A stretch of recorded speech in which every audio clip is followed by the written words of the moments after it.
Hi guys, this is Joanna back again today, and today we're going to be looking at the second bag pattern in our bag series, and this one is called Kimberly's Sack Remix.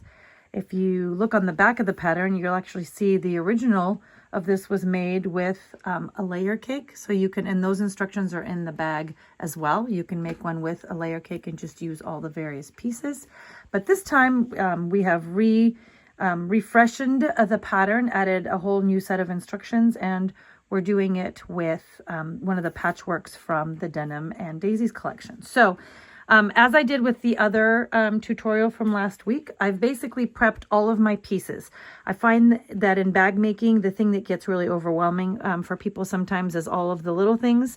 So one, these bags are super simple and don't have a lot of additions, but two, I also just prep everything ahead of time. So then I'm actually ready to sew. So I just wanted to show you what all those things look like. This I'm going to be making my own straps with, and I'll show you guys how to do that in a few steps. So there's two pieces in here for that because it's one long strap. And then I have my binding already ready, and it's already folded in half just like I would prep regular binding for a quilt, and that's going to be for binding the top of the bag. And then I have a piece for the bottom of the bag that I'm going to be making that I already have fused to a piece of fusible fleece, the same pellon that I talked about last time. So that's that guy, and I'm going to go ahead and just quilt it with my my elongated zigzag. And then from that same fabric, I have a piece of for the bottom of the inside of the lining, so that's going to get attached to these lining pieces right here. I have cut out my pieces of fleece for my strap, which I'll show you guys how to use in a second. I have the same tabs. Basically, the tabs get cut, they get sewn together, flipped inside out, sewn together like this, and they're going to get put on with the D-rings onto the side of the bag in this one as well. If you want a more of a step-by-step on how to do that, then look in the tutorial for the Denim Patchwork Tote, because I have more information on them. This is the exact same process, so I'm not going to do it again. And then this is going to be my lining right here. I've got two pieces of that ready, and instead of cutting the same fabric, I just happen to have a scrap. So this is are my pieces for my pocket, which again, I'll show you guys how to use in a second. And instead of quilting my front and back of my bag, I'm using that same already pre-quilted patchwork that I talked about last time. My friend Susan quilted up a big piece for me so that I basically don't have to do the quilting on that. So this is already ready to go. And those are all my pieces. So let's get started. Okay, guys, I'm back with a few more of these things put together. So the first thing I did is I took the bottom piece, and I have the fleece here a little bit bigger sticking out. I cut it bigger so you guys could see that it was under there. Your piece will actually be the same as your top. And if you can see, I have stitched my little elongated zigzag. And if you can tell, I've also wet it. So I've just taken a little bit of my fig flatter and I've sprayed it on there.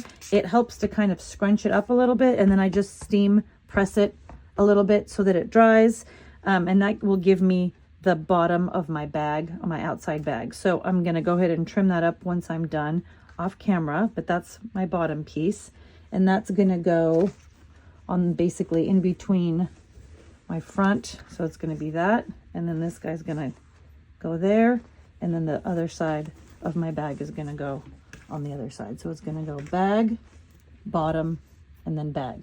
Okay, so that's the next step that I'm going to do with that. So that's one thing I did. And then two, I assembled my lining. So as you can see, it's one side of the lining and then the bottom piece of lining. I did that darker so that I could easily see the bottom of my bag inside. You can of course do that any color. And then the other side of my lining. As noted in the instructions, I've then top stitched it on this side and on this side, both to hold it into place and to kind of give it a nice little finish. So that's all you're going to do with the lining if you're not doing the pocket. And if you are doing the pocket, then you're going to be doing this. I took my piece, my one piece, and there's my second piece, and there's the piece of fleece on there. I've trimmed off my corners, and now I'm going to turn the whole thing right sides out press it flat, and I'm going to have a piece that's my pocket, a finished pocket ready for adding to the lining piece. I'll show you guys that in the next step after I have cleaned this all these corners out and finished it up. But those are the 3 pieces that needed to get done, needed to be finished in order for us to move on to the next one. I will flatten that all out and show you what it looks like.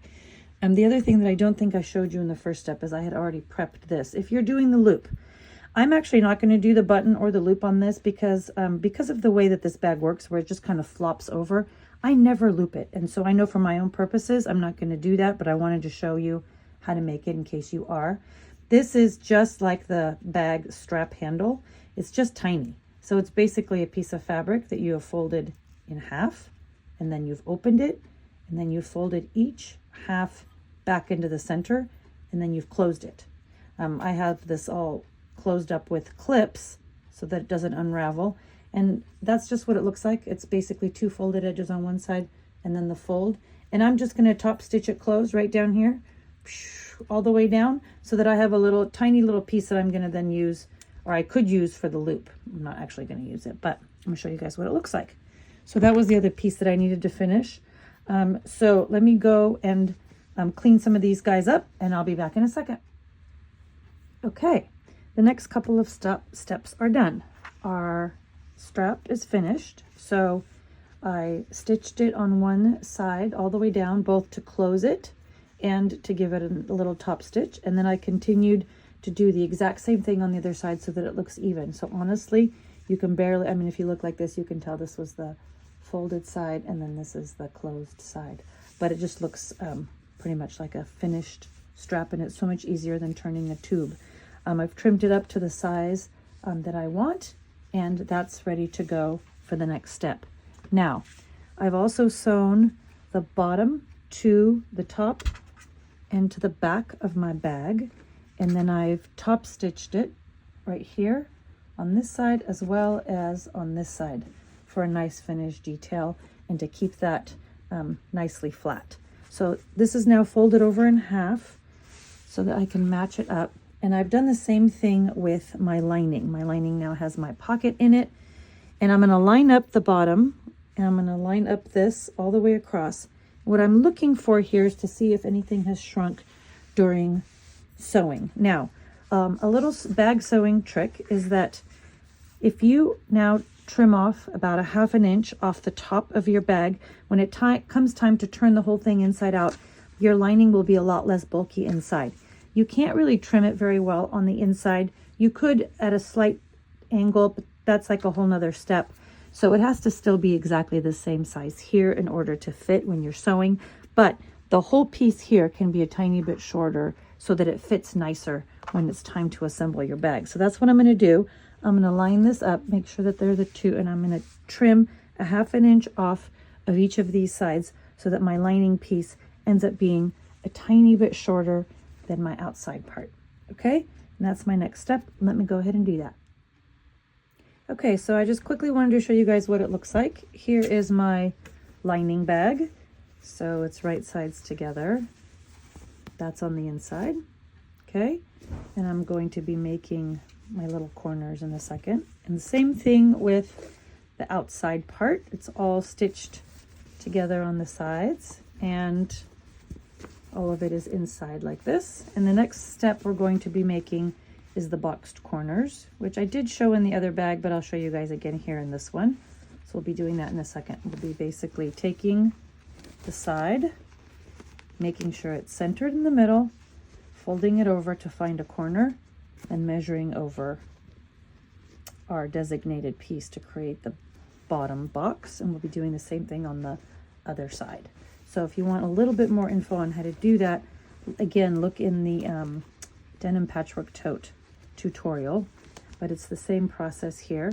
So let me go ahead and do that for both the lining, and I call it the lining bag, and the outer bag. Okay, so that's the next step. Okay, so we've now made what we call boxed corners. So here's one that's not quite trimmed off yet.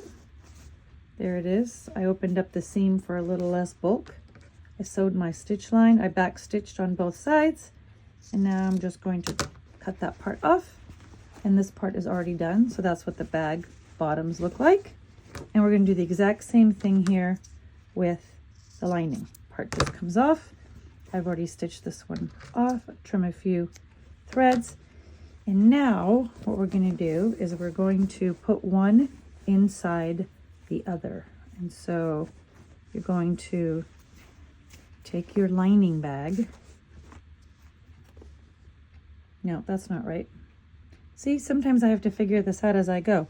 I have to turn this bag inside out first. Give me a sec. Okay, so I now have my lining piece that's still right sides together, wrong sides out. So my pocket is hidden in there. And I've turned my bag right sides out with a perfect little bottom and a nicely matched up bottom right there. Okay. And on page 9 of the pattern, you're going to have 2 different ways that you can assemble this. If you wanted to assemble it with no binding on the top and just the top stitch, then during the lining process, it would have told you to leave an opening on the side. And that's how you would turn your whole bag inside out. On my version, which is option 2 on page 9, I'm going to bind the top because I like the way that that feels on this bag. And so what I'm going to do is I'm going to put the lining bag, I take it, and I'm going to put it inside the actual bag so that it is still right sides inside and this is right sides out. In the other method, it's actually flipped. So just pay attention to which way you are making it because it will make a difference on how you assemble this part. So the next part that you're going to see me do is I'm going to clip all this together evenly here, and I will be right back to show you what that looks like. Okay, so as you guys can see, I basically clipped the lining bag to the outer bag. And before I bind the top, I'm going to just go in with like a little bit of an 1/8 of an inch stitch just to secure it so that I don't have to struggle with it while I'm binding. And then as soon as I have that done, I will then go ahead and bind the top all the way around just exactly the way that I would a quilt. And the only one tip I have for you is start on the side that's not the front. So if this is your pocket, depending on what side you want the pocket on, determine which part of your bag, which side of your bag is going to be the flop over side that you're going to see. And I would just start the binding on the underneath part. Okay, so let me do those 2 steps and come back. Okay, so I've bound the top all the way around. Since I'm using a woven, there's a lot of fraying around in here, but you know what? None of that's going to matter because I'm going to hide all of that. So what I'm going to do right now is I'm actually going to glue baste this so that it's all nice and done, and I can show you what it looks like, and I'll hand stitch it or machine stitch it down on this side later on. But I'm going to go ahead and do that all the way around so that it's a nicely bound finish, and then I'll show you the last little bits and pieces of finishing the bag. Okay, so I glue basted it inside. I learned the glue basting trip from my friend Carrie a while ago, and it is a lifesaver. And in this situation, I can see exactly what it's all going to look like, and I can machine finish that or hand finish it later, but it's all nicely glued down, ready to go with my favorite Roxanne's glue baste it. So now what I'm going to do is I'm going to refer back to my pattern, and I'm going to do my measurements on where my D-rings are going to go. So if you remember from the last tutorial, we made these tabs, and then I've got silver hardware here. You could use bronze. On my original one, I used bronze, but I happen to have silver here today. So I'm going to find where my spot is on the seam, and I'm going to sew my tabs to the corner that way. It will secure it in that spot, and I will do the exact same thing on the other side. And then I will make my strap ends. So the other part of the hardware, this is the D-ring part of the hardware, and this is the swivel hook. So whereas this part goes into the tab fabric, this part goes into the strap. And so if you've got the strap, you're going to tuck that in through there, and you're going to hide the raw edges.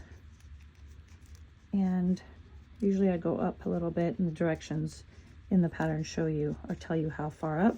And basically you make like a little finish piece right there. And then you're going to sew that, and you're going to do the exact same thing on the other side, so that when you're done, and this is attached to your bag, you're just going to attach the swivel hook to the D-ring, and your bag is pretty much finished. So I'm gonna go ahead and put those side tabs on, and we'll be back in a second. Okay, very last step. So I have put my swivel hook on. As you can see, I turned it under and then under again, and then I actually sometimes put a little X on there for a little additional something something. So you are sewing through, I don't know if that's too close to be focused, a lot of layers, and it's thick. So just go really slow on your machine. If you're finding that your needle is not wanting to go through, you could always switch to a denim needle or a leather needle or a stronger needle, but I use my regular universal needle, and I just sew really slow. And I do go back over it several times, 2 times, 3 times, to make sure that it is secure. That's that guy.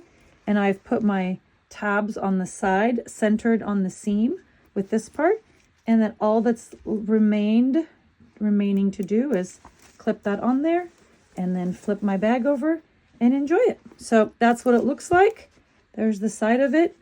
I have to still do the other side later, but yeah, so I could trim this a little bit at this point still. So this is also a great time to check it out. Do 1/2 and then pin your bag or your strap to where your other tab is going to be. Put it on your body before you attach it, because you can always trim it up a little bit. If you've kept it longer, you can have it be a little bit longer. This is where it's going to fall from there. If you were to add the little loop, you would now basically stitch that down, and according to the instructions in the pattern, you would actually, I think you might have, there's a little circle that you put in, and you would put that onto your the end of your bag, and then a button here, and then that would be a place for you to secure it. If that's something that you would like to do. I don't use mine. I do have it on my bags, but I don't use them, so I'm not going to even bother putting one on in this one. Actually, this is going to end up being a gift for a family member anyway. So I'll wash this so that it gets soft and scrunchy, and it kind of just bags. When I carry it, I end up carrying it over my shoulder, and I end up holding my hand here kind of as it sits on my side. So it is always kind of scrunchy here on the end. So that is the Kimberly Sack remix. I hope you guys have enjoyed this second tutorial in the bag series. We have Bag Lady left, and I hope to do that one next week. So hopefully you guys are following along with us in the Facebook group and working through some of these bags. Thanks, you guys.